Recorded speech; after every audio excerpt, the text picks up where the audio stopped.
विधानसभा निवडणुकीच्या पार्श्वभूमीवर कल्याणवर भाजपकडून दावा करण्यात आलेला आहे। कल्याण पूर्व, पश्चिम, कल्याण ग्रामीण, डोंबिवली आणि अंबरनाथ या विधानसभा मतदारसंघांवर भाजप पदाधिकाऱ्यांकडून दावा करण्यात आलाय। कल्याणमध्ये भाजपच्या विस्तारित कार्यकारिणीचं अधिवेशन पार पडलं आणि यावेळी भाजप जिल्हाध्यक्षांनी ही मागणी केली। यावेळी मंचावर मंत्री रवींद्र चव्हाणही उपस्थित होते।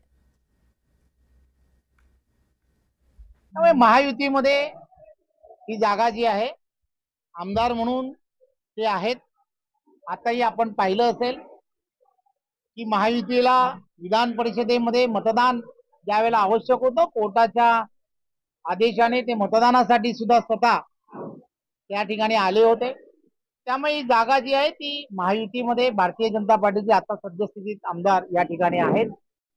संघटनात्मक ताकदही या भागांमध्ये भारतीय जनता पार्टीची अतिशय चांगली आहे। त्यामुळे कार्यकर्त्यांमध्ये उत्साह असणं गरजेचं आहे। आणि विचारलं की जागा कोण लढेल, त्यामुळे आता तर आमदार भारतीय जनता पार्टीचे असल्यामुळे भारतीय जनता पार्टी हा प्रथम दावा